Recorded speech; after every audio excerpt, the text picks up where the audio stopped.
Plein de nouveaux visages aujourd'hui. Donc, merci d'être là dans notre humble famille de Radha Kriparoan. Donc aujourd'hui, nous allons partager un verset de la Bhagavad Gita, chapitre 17, verset 16, et nous allons parler de quelle est la réelle satisfaction dans la vie. Donc je vous invite à joindre vos mains et répéter après moi. Om Namo Bhagavate Vasudevaya. Om Namo Bhagavate Vasudevaya. Om Namo Bhagavate Vasudevaya. Om Namo Bhagavate Vasudevaya. Om Namo Bhagavate Vasudevaya. Om Namo Bhagavate Vasudevaya.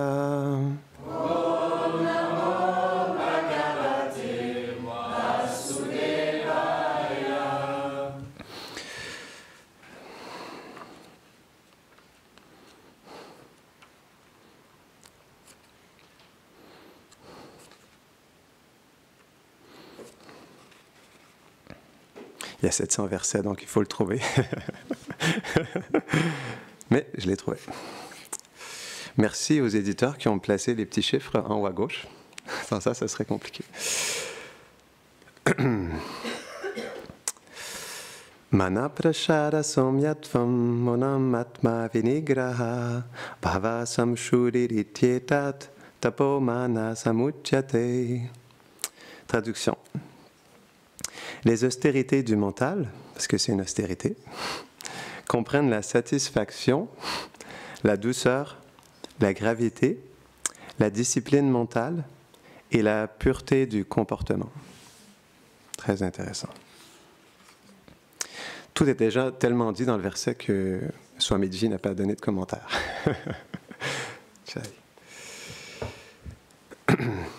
Om Agyana Timirandasya Gyanam Jada Shadakaya Chakshurun Meditam Jena Tasmai Shri Gurave Namaha Shri Chaitanya Mano Bhishtam Stapitam Jena Bhutale Sayam Rupa Kadamayam Dadati Swapadantikam He Krishna Karuna Sindho Dina Bandho Jagatpate Gopisha Gopika Kantha Radha Kanta Namostude Tapta Kanchana Gaurangi Radhe Brindavaneshwari Brishabhanu Sute Devi Pranamami Hari Priye Vanshakalpatarubhyashta Kripa Sindhubhya Hevacha Patitanam Pavanebhyo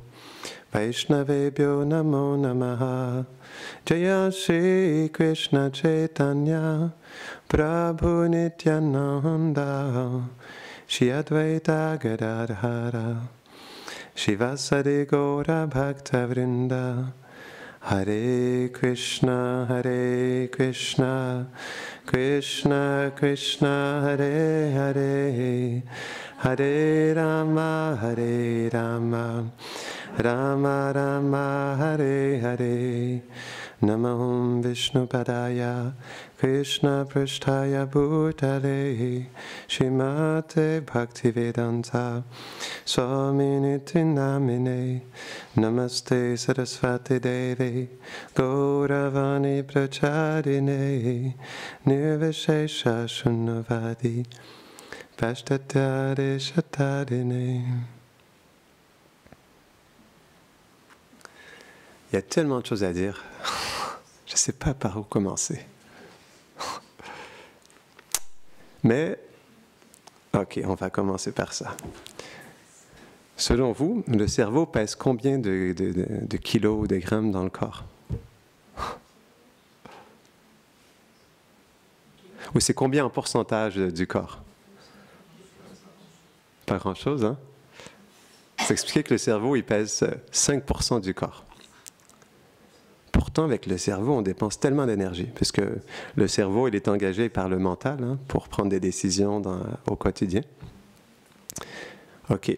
Quand on dort, combien de pourcentage d'énergie on dépense quand on dort? On dépense de l'énergie quand on dort? 50%. Un peu moins. On dépense 20 à 25% d'énergie quand on dort. Et quand on utilise notre mental, combien de pourcents on utilise? 80. Un peu moins, 50%. 50%. On utilise 50% de notre énergie avec ceci boulot. Vous imaginez? De toute notre énergie, on dépense 50% juste avec le mental. C'est fou, hein, à quel point on dépense de l'énergie. C'est pourquoi on peut complètement perdre notre énergie juste avec notre mental. On n'a plus aucune énergie. Notre mental, il nous plombe complètement. Et ça, juste par le mental. Mais le mental, c'est un outil qui peut être engagé différemment. On peut maîtriser le mental. On ne doit pas laisser le mental nous contrôler. Mais le secret de la maîtrise du mental, il réside dans notre satisfaction. Et pourquoi la satisfaction, c'est une austérité du mental? Parce que nous ne sommes jamais satisfaits. Et pourquoi nous ne sommes jamais satisfaits? C'est parce que nous ne désirons pas la bonne chose. C'est pourquoi. OK. Essayons de comprendre la nature de la satisfaction. Tout ça, c'est vraiment une science qui peut complètement changer notre vie. Donc, on est satisfait de quoi? Yes, you can. If there are some who need English translation, please, you can come in the back. Rasalela is doing a translation. Donc, on cherche tous la satisfaction, mais c'est quoi être satisfait? On cherche on cherche le plaisir. On cherche une satisfaction avec nos sens. Mais il y a un problème avec ça. Avec ces sens, on ne peut jamais être satisfait. Je vous pose la question, pourquoi nous ne pouvons pas être satisfaits à travers ces sens?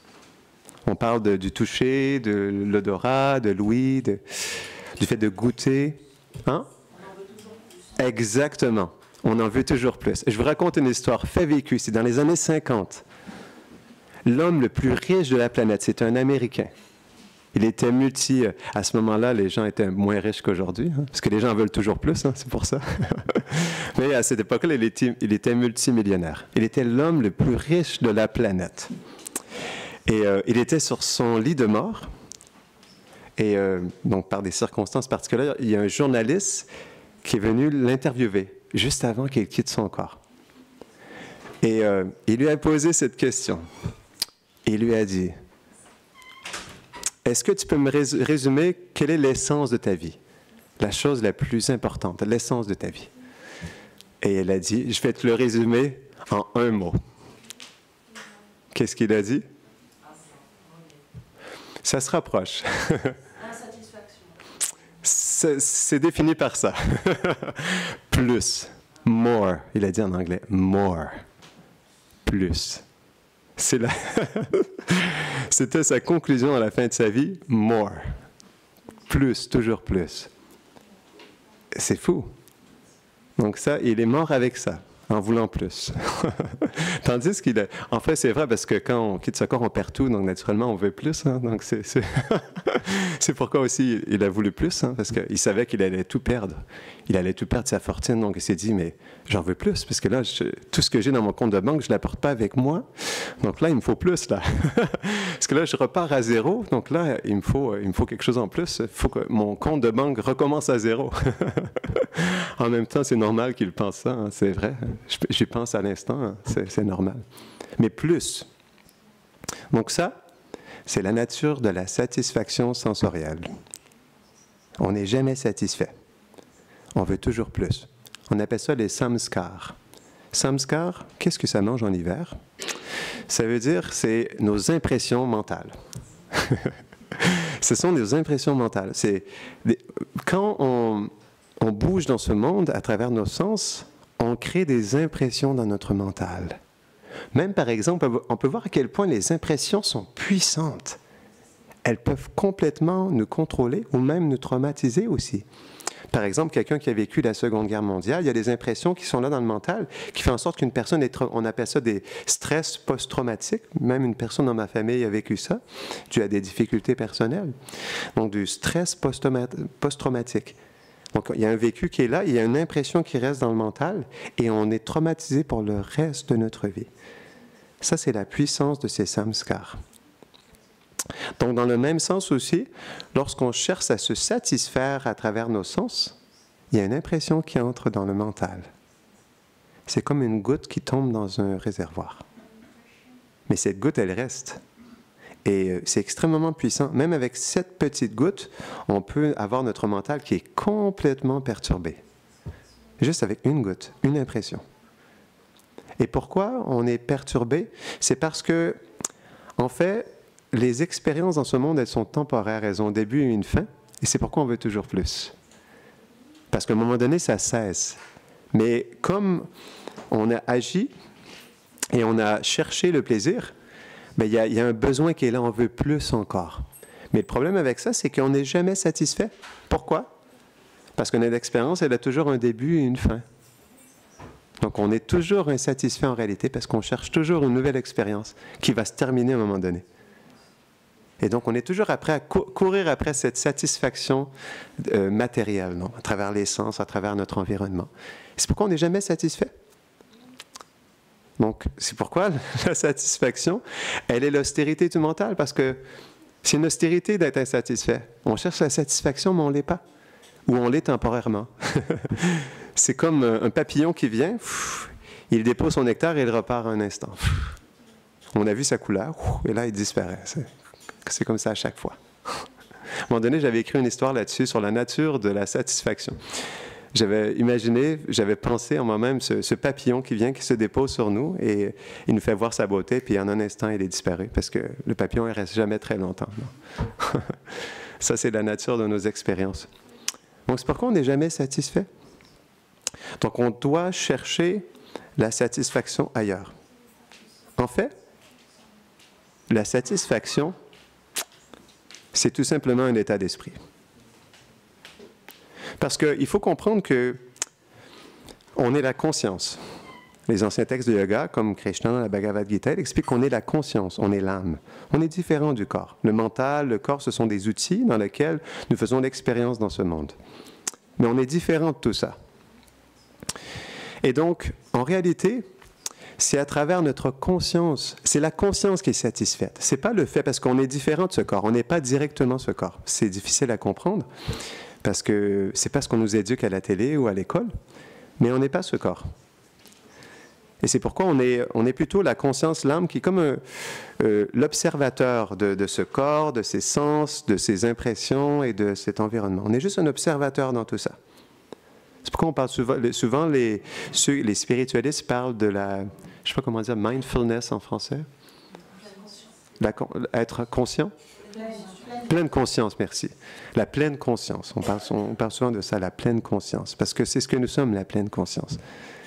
Nous sommes conscients de ce qui se passe à chaque instant. Et donc, en réalité, comme on est différent du corps, on n'est pas le corps. Donc, ce n'est pas le corps directement qui nous donne la satisfaction, mais c'est notre expérience d'être satisfait. C'est pourquoi, en réalité, on peut être satisfait en soi-même. On peut juste même programmer. Le mental, c'est une programmation. C'est vraiment, vraiment scientifique. C'est un mécanisme. Avec le mental, si on dit « je suis satisfait », on va très rapidement sentir une satisfaction. C'est vrai. Mais si on dit tout le temps « je ne suis pas satisfait, je suis malheureux, je suis triste, ma vie est une misère pas possible », c'est sûr qu'on ne sera jamais, jamais, jamais satisfait. C'est une programmation du mental. On programme nous-mêmes à travers nos pensées. Et on crée des impressions négatives dans notre mental. Et on ne perçoit plus rien d'autre que ça. Je vais vous montrer la force du mental. C'est un fait vécu. C'était il y a des centaines d'années quand il y avait toujours des rois en Inde. À un moment donné, quelqu'un avait commis un grave crime. Et à cette époque-là, il y avait la death penalty, la peine de mort. Merci, des fois j'ai les mots en anglais. La peine de mort. Okay, c'est un fait vécu. Il y avait la peine de mort. Et donc, il lui a dit que pour ce qu'il avait fait, sa sentence était d'être mordu par un cobra. Et naturellement, les cobras sont mortels, leur venin est mortel. Et donc, qu'est-ce qu'il a fait, le roi? Encore une fois, c'est une histoire vraie. Qu'est-ce qu'il a fait? Il a bandé ses yeux et lorsqu'il était prêt, donc il a pris une aiguille et qui avait de l'encre. Et donc, il a, comme ça, il a pincé de l'aiguille la peau ou la chair du criminel. Et là, il était complètement dans l'idée qu'il se faisait mordre par un cobra. Et quand il a enlevé son bandeau, il a vu qu'il y avait du noir. Il pensait que c'était la morsure du cobra. Et il est mort de ça. Puis c'était juste une aiguille avec de l'encre. Il est mort de ça parce que son mental lui a fait croire qu'il était réellement mordu par un cobra. Ça, c'est la puissance du mental. Donc, par le mental, Krishna, il dit ça dans la Bhagavad Gita, c'est pas pour rien, par le mental, on peut complètement se détruire. Mais par le mental, on peut complètement se construire aussi. Parce que le mental, c'est un outil, mais on doit le maîtriser, on doit le contrôler. On ne doit pas laisser notre mental détruire et pourrir notre existence. Ça, c'est quelque chose qui est très important. Donc, notre mental peut être notre meilleur ami ou notre pire ennemi. Mais ça dépend de nous. Parce que Krishna, il explique un secret dans la Bhagavad Gita. Il dit, et on doit comprendre que ça, c'est la vérité absolue.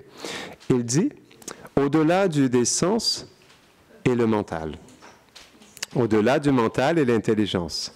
Et au-delà de l'intelligence est l'âme. Donc, il y a quelque chose de plus élevé que le mental. Le mental n'est pas une finalité en soi, ce n'est pas le tout pour le tout. Il n'y a pas que le mental. Déjà, il y a l'intelligence au-delà qu'on peut utiliser. Mais c'est vrai que par nous-mêmes, ça peut être difficile. C'est pourquoi on a besoin souvent dans les cultures spirituelles, ou même dans une culture traditionnelle, il y a toujours ce qu'on appelle les aînés, qui sont empreints de sagesse, qui ont une maturité, qui ont des leçons de vie à nous partager. Donc souvent, les aînés peuvent nous aider à comprendre ce qui se passe dans notre propre mental, et la connaissance transcendantale aussi. Parce que là, on vient de partager un secret qu'au-delà du mental, il y a autre chose. Donc, il y a un espoir. Il y a l'intelligence, mais en plus, au-delà de l'intelligence, il y a l'âme. Donc, c'est pourquoi on a besoin d'outils. Parce que sans ça, le mental peut complètement nous adombrer et pourrir notre existence. Donc, c'est pourquoi on ne doit pas le laisser. Parce mais en fait, c'est pourquoi la méditation, elle est tellement importante. OK, quand on médite, on dépense combien d'énergie? En pourcentage? 10%. Beaucoup moins. On a intérêt à méditer quand même. En fait, on doit comprendre que nous-mêmes, on est une énergie spirituelle, mais on a besoin d'énergie. Mais le problème, c'est que on veut s'approprier l'énergie, qui est l'énergie de ce corps. On veut s'approprier l'amour, on veut s'approprier le bonheur, on veut s'approprier la paix, le respect. Et comme on veut se l'approprier, il y a une insatisfaction qui est là parce que ça ne vient pas toujours comme on le souhaite. Ça ne va pas toujours dans notre sens. Et c'est pourquoi il y a une frustration qui est là. On n'est pas satisfait parce qu'on a des désirs qui sont constamment frustrés, parce que ça ne va pas toujours dire que ça va aller dans notre sens. Qu'est-ce qui se passe? On est complètement malade, puis on était supposé partir une semaine à Hawaï. Là, ça ne va pas trop dans notre sens. Ou qu'est-ce qu'il fait si on avait prévu un projet de vie avec une autre personne, puis elle nous laisse? Là, ça ne va pas trop dans notre sens. Hein? Donc, on peut comprendre qu'on a besoin de trouver notre satisfaction ailleurs. Parce qu'on expliquait au départ que cette satisfaction, elle est temporaire, parce que ce qu'on expérimente est tellement fragile et fébrile. Ça peut disparaître en un instant. C'est vrai, c'est la réalité. Donc, c'est pourquoi on doit comprendre, on expliquait, c'est une programmation et juste par soi-même, on peut être satisfait, c'est vrai. Même, je faisais ça quand j'étais plus jeune. À un moment donné, j'avais le désir d'aller en Thaïlande. Et j'écrivais partout. Je vais aller en Thaïlande. J'écrivais ça sur le miroir, j'écrivais ça dans ma main, j'écrivais ça sur un papier. Je vais aller en Thaïlande, je vais aller en Thaïlande. Et je m'étais inscrit dans un programme d'échange interculturel qui s'appelait Jeunesse Canada Monde. Et on ne pouvait pas choisir le pays où on allait aller, mais dans ma tête, j'allais aller. J'allais aller en Thaïlande. C'était décidé. Il n'y avait pas d'autre pays là, pour moi. C'était la Thaïlande ou rien. Et juste à travers ça, la puissance du mental, hein, à un moment donné, je reçois un appel, je travaillais dans une station de ski à l'époque, Et là, je reçois un appel, la dame elle me dit, c'est Jeunesse, je travaille pour Jeunesse Canada Monde. Tu sais pas qu'on t'appelle, hein? Je dis, ouais, je sais. Et elle dit, est-ce que tu sais, tu t'en vas où? J'ai dit, ouais, je sais. Elle dit, tu t'en vas en Thaïlande. Là, j'ai fait, ouais! C'est fou, hein? Le mental, à quel point il est attiré, parce que on attire. Après, il y a le karma qui est là, ça serait une autre discussion, hein? Mais quand même, on voit la puissance du mental, hein, par la programmation. On peut s'attirer des choses dans l'énergie, c'est vrai. Et donc, juste à dire, je suis satisfait, je suis heureux, c'est une belle technique qui est très simple, où on peut vraiment changer notre état d'esprit, notre condition d'existence. Parce que la satisfaction, c'est tout simplement un état d'esprit, c'est une conscience. Parce que c'est l'âme qui fait l'expérience de quelque chose qu'elle pense être satisfaisant. C'est pourquoi certaines personnes sont satisfaites à faire du mal aux autres, certaines personnes sont satisfaites à se saouler à mort, certaines personnes sont satisfaites à voler les autres, ou certaines personnes sont satisfaites à faire le bien. Mais dans tout ça, tout le monde cherche la satisfaction. C'est pourquoi en réalité, on peut changer notre vie ou on peut déplacer notre satisfaction au bon endroit. Parce que le point, c'est que les gens, ils cherchent la satisfaction, mais c'est juste que certaines personnes cherchent la satisfaction des fois trop dans des choses négatives. Mais on doit comprendre qu'on cherche tout simplement à être satisfait. Mais la satisfaction, elle ne vient pas du fait de fumer la cigarette ou de manger un gros sandwich. La satisfaction, elle est dans l'expérience. C'est pourquoi on peut juste être satisfait en soi. Est-ce que c'est clair, le point? On peut juste être satisfait en soi-même. Parce qu'en réalité, ce n'est pas la chose en elle-même qui est satisfaite, mais c'est notre état d'esprit qui pense être satisfait. C'est pourquoi on peut complètement... C'est plus clair comme ça, non? On peut complètement programmer notre mental et notre satisfaction. Mais je dirais que pour l'âme, on expliquait qu'on est habitué à être satisfait des sens qui sont temporaires et qui nous demandent toujours plus parce que ça se termine. C'est normal qu'ils demandent plus. C'est comme le riche millionnaire, j'en veux plus. Parce qu'il avait tout perdu, donc il voulait plus, naturellement. Et donc, comme on perd à chaque instant, on veut toujours plus. Sauf qu'on n'est jamais satisfait. On est toujours frustré de ça. Et donc, la réelle satisfaction, elle est dans le fait d'être ce que nous sommes véritablement. Et c'est quoi? Un serviteur. C'est dans le service qu'on peut être pleinement satisfait. Pourquoi? Parce que dans le service, on n'a pas besoin de rien. On a juste à servir. Et le serviteur, il peut servir dans n'importe quelle circonstance. Quand on s'identifie à ses sens, à ce corps, à cet environnement, aux autres, on va constamment être frustré parce qu'on a besoin que les choses soient à notre manière. Et donc, il y aura une frustration constante. La colère va venir, l'envie, parce qu'on est en compétition avec les autres, parce qu'on souhaite, nous aussi, avoir quelque chose, notre bout du gâteau, notre part du gâteau. Donc, dans le fait d'être serviteur, parce que c'est la nature de l'être, c'est ce que les anciens textes de yoga expliquent. Krishna, il parle de ça dans la Bhagavad Gita, c'est la conclusion. Le fait d'être un serviteur. Parce que quand on sert, quand on s'identifie comme un serviteur, on ne perd jamais rien. On a toujours tout. Parce qu'on est seulement satisfait dans le fait de servir. Et ça commence par Somyadvan. C'est très beau.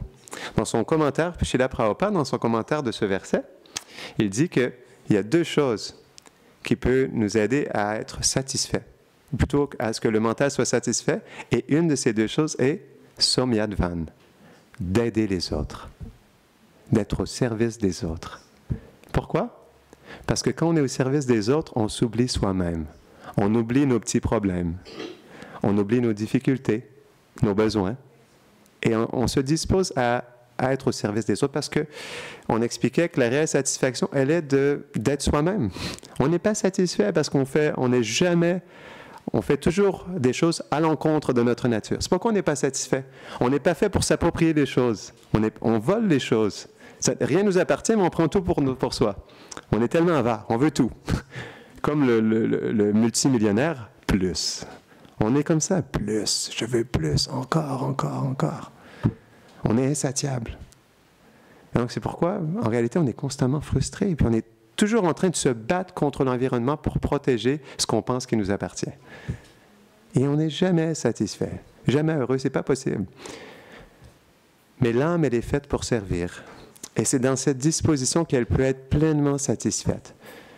Parce qu'on expliquait, après ça, peu importe ce qui se passe dans notre vie, que les gens nous respectent ou ne me respectent pas, que je reçoive ou que je ne reçoive pas, que je puisse être dans cette situation ou celle-ci, je suis toujours satisfait parce que je suis un serviteur.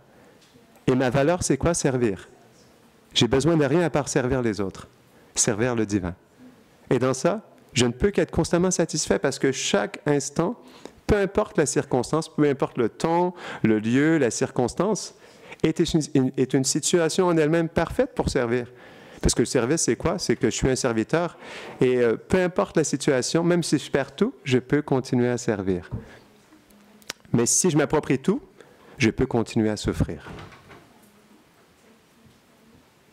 Donc c'est ça la différence.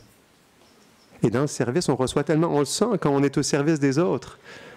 On sent qu'il y a quelque chose de spécial. On reçoit tellement plus. Plus on donne, plus on reçoit.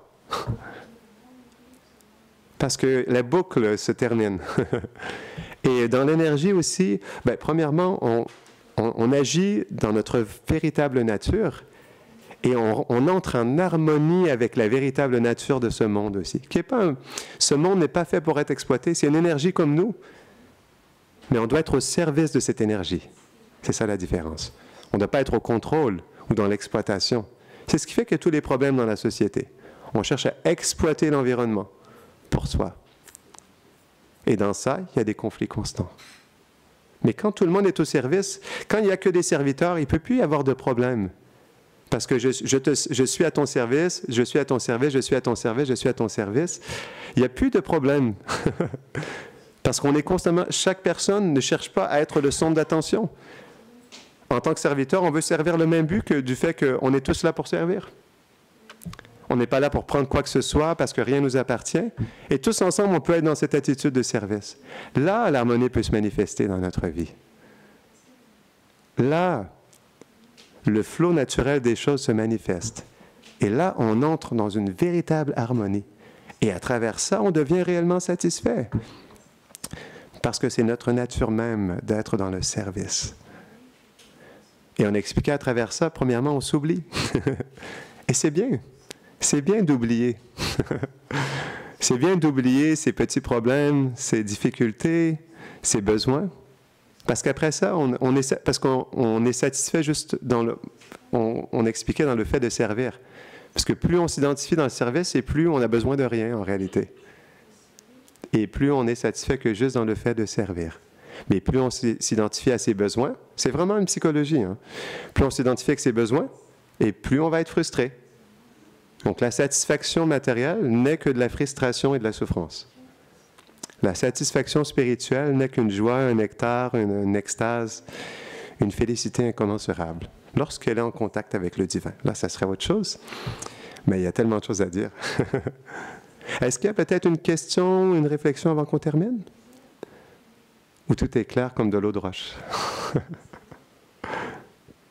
C'est bon? Grantara Srimad Bhagavad Gita ki Janitaya Gaura Premanande. Allez, bon.